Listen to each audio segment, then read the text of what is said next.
This isn't gonna work well. It's fun. In this video, we're gonna take a look at how I use regular guy skills and regular guy techniques to make this totally awesome low relief backdrop. I used it from just stuff I had lying around, some styrene plastic, pieces from old structure kits, and paper printout structures. Hey everyone, welcome back to my hobby room.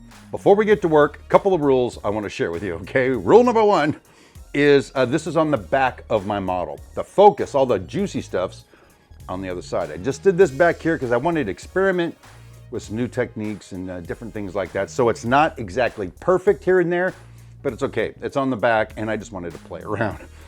Rule number two is it is a backdrop, okay? So I don't have to get super crazy with details, super crazy with accuracy, although I went a little above and beyond, as you're gonna see. The real focus of this scene will be down here someday when I get to that. So with those two rules in place, let's take a look at how I constructed this totally awesome low relief backdrop. To begin with, over where my tunnel is, I decided I needed the backdrop to stand off a little bit to make for a deeper tunnel and to allow for some wiring. I cut out some 1x3 wooden blocks and I screwed them in to the existing plywood. Then after measuring and cutting a piece of tempered hardboard, I slid that in. Then I marked the center of each track where the trains are going to pass through the tunnel. Then we had to get the height, so I used my N-scale ruler to measure the height of a double stacked freight car.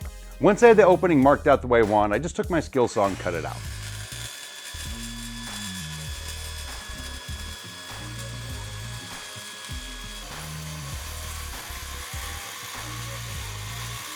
Then I put the piece back up into the layout and passed the freight car through there to make sure I had plenty of clearance.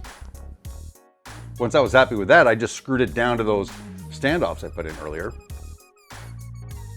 Then I cut and screwed in another piece of tempered hardboard to make the return coming away from the backdrop. Now, something to throw in here, I'm not putting a whole lot of bracing and structure behind this backdrop because it's a backdrop and I don't want to spend the time on it. I just want to get it up. Then I used a scrap piece of 2x4 to screw to the end of that return piece. Now from that corner to the post I'm going to screw to, there wasn't a whole lot of support there. So I just took another piece of scrap 2x4, screwed it down to the plywood on the back of the layout. And then I was able to slide my longer piece in, screw it to the corner, screw it down to that piece, and then screw it to the post at the other end. Once I was done, I used some drywall patching tape to cover up all the joints and any extraneous screws. Then I took this dust-controlled joint compound and I applied it to all those joints.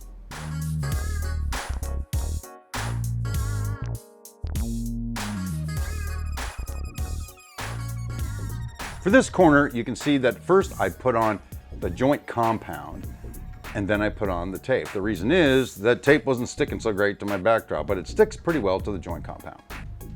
Now, what I'm trying to get done is I don't want a crack to form there at the corner. So I put a piece on one side, a piece on the other side, a piece right over the corner, and use the joint compound to hold it all down.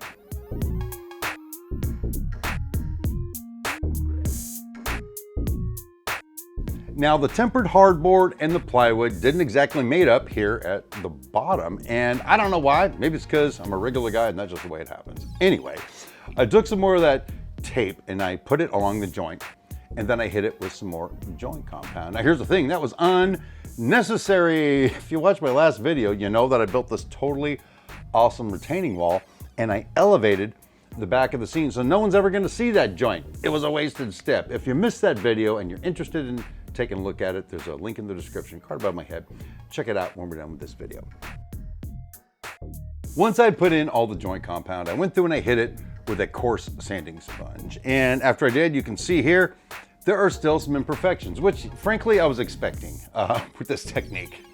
So what I did is I put on a second coat and then I went through and sanded it down again with a coarse sanding sponge. Now here's the thing, it's quicker to sand it down with like an orbital sander, electric one. Problem is, back of the layout, wife's car is right there.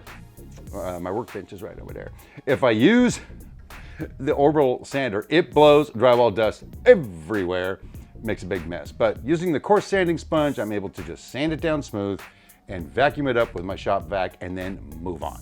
To get the sky going in the background, I use this Valspar flat exterior paint, and the color I picked was New Day, which is the same color as the rest of my model. Now, when you're painting a backdrop, ideally you want to use a roller. It makes a superior finish, and that's what I used on the rest of the model. Problem is, couldn't find a roller anywhere in all of my supplies. So instead I got a big fat brush and I just brushed on the paint. But to sort of compensate for the fact that I knew there was going to be brush strokes, I painted in a left to right horizontal motion. The idea is, when you can see the brush strokes, at least maybe they'll look like wispy clouds or smog or something. And at the end of the day, it looks pretty good if you don't look too close. Well, so anyway, I finished painting the backdrop and now it's time to start working on the structures. And like I said, I wanted to use what I had lying around. So the first thing I did is I pulled out my old kits with leftover parts.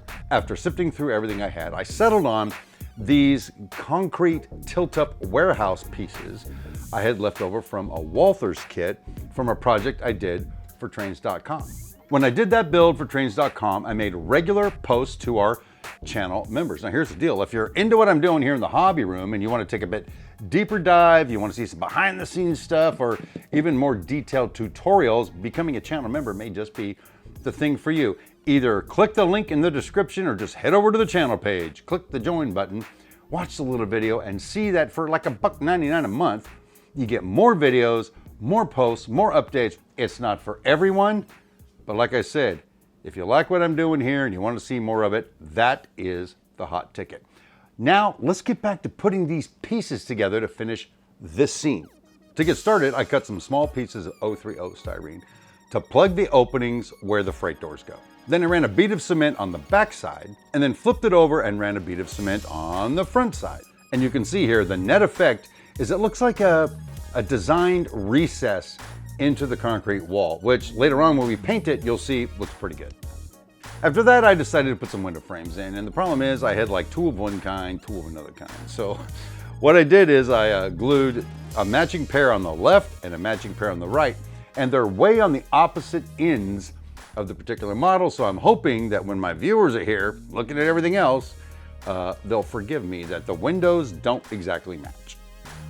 Once I'd done that, putting the panels together was pretty simple actually. I just laid the pieces down, got them aligned, ran a bead of cement and then pressed them together. Now something else I did off camera is I flipped that piece over and I put a piece of 030 styrene across all the joints, glued it in, and glued the back of the seams as well. To paint the model, I used two colors. I used this Rust-Oleum Vintage Teal and I used this Rust-Oleum French Beige. There's nothing really special about those colors. I just like them. First thing I did is I hit the whole thing with the French Beige. Then I went and I masked off the area that I want the vintage teal. Again, nothing here is rocket science. Pretty straightforward. Just mask off the area that you want the different colors. The good news is I've got these panel lines on the pieces, so it made it pretty easy to line up my masking tape and spray paint it the way I wanted it. And that's the way it came out. You know, to tell you the truth, I love those two colors together, so forgive me if I just love the way it looks, but it came out pretty good. Then I went through and took some other pieces and I built this structure, painted it sort of a greenish color. And then I went through and I used some styrene plastic siding and I built this sort of low relief warehouse. Then to add some variety and depth, you can see here, this is a printout structure mounted to foam core. Now, if you've been following my channel for a while, then you know kind of how I make these printout structures, mount them to cardstock or to foam core. So if you're interested in seeing more details on that, there's a link in the description, card above my head. Take a look at that when this video's over. But the cool thing that I did was I took the scratch-built warehouse shed and integrated it with a printout warehouse. Now, as an afterthought, I decided to blend in my scratch-built warehouse / shed with a printout structure. But as you can see here, the colors are way off. They don't quite match. So using a technique that I developed while working on a completely separate project, which is Maverick's F-18 Star Hornet, I learned that by misting on other colors, you can sort of blend and you can weather. So what I did is I took that piece outside and I misted on some gray primer to lighten it up. And I also misted on some of that French beige color, and it got very close to matching the paper printout.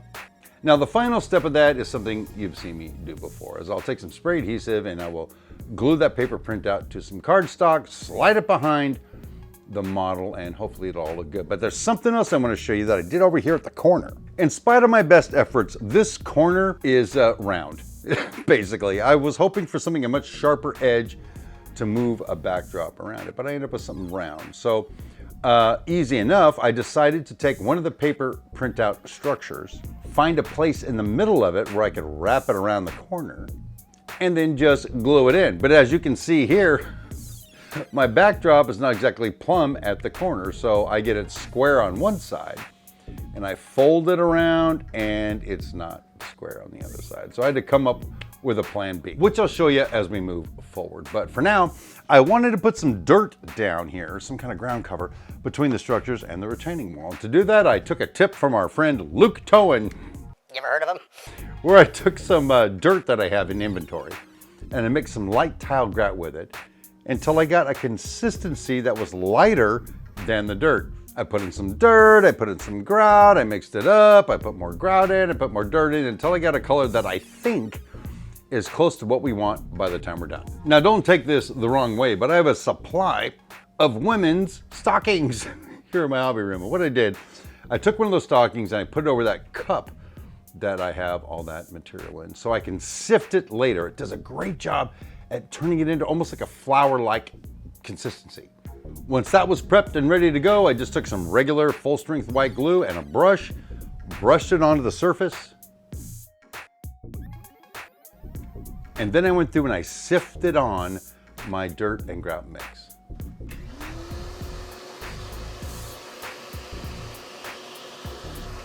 And as you can see here, it actually looks pretty good, especially when you think about this as just being a backdrop. Now, here's how I fixed the problem I have at the corner. First, I decided to glue in a paper printout foundation for the structure. Again, I did that using Scotch 77 adhesive. Once that was in, I took half of the building that I mounted to some cardstock. Then I glued that in plumb with this view of the model. Then I took a thin strip that doesn't have any windows or any other identifying marks in it, and I glued that right up to the corner. Now here's the deal. When I glue the next piece on, I can angle it the way I want to, and where the seam is, from the vantage point of the viewer, you're not gonna see that one piece is like this and the other piece is like this, okay? I'm exaggerating to make a point, but that's what happened.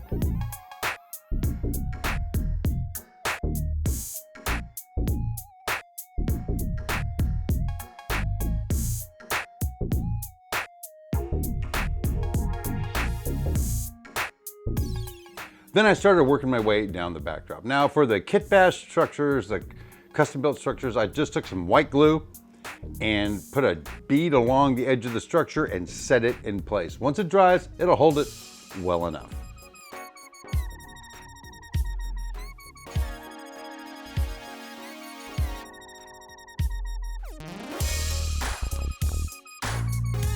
After that, I used the Scotch 77 adhesive and I glued down all the foam core pieces, all the paper pieces, and again, continued to use white glue to glue down the plastic structures.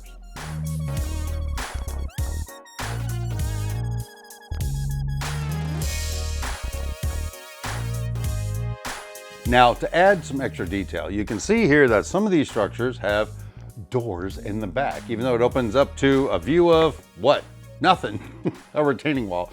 So what I decided to do was to justify that by saying a couple of the structures have chain link fences to make like a yard in the back. So I started off with taking some leftover chain link fence that I have.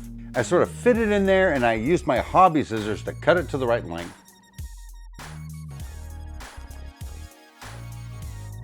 And then just using super glue, just glued it in place.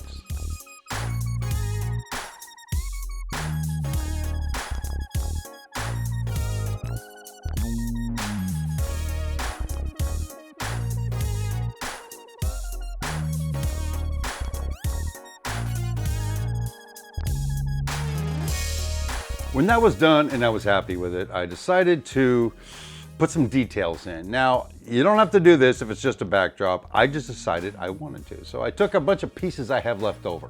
I've got some barrels, I've got some pallets, I got some junk, I've got a tank, and they were already weathered from other parts of the model. I just took them and I super glued them in place too to add that extra little touch.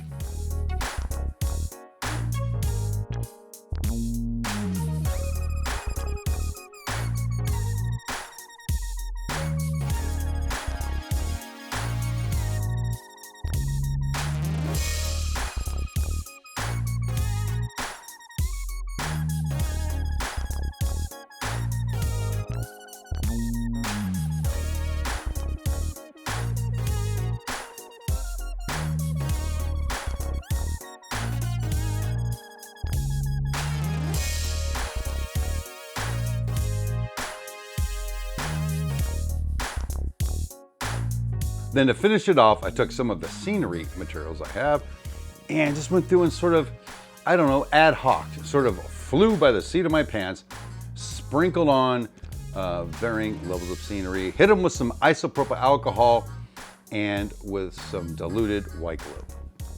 Now, I didn't go into great detail about that because I've done many videos on this channel for scenery. There's a playlist for scenery. Check that out if you want to see more details on it.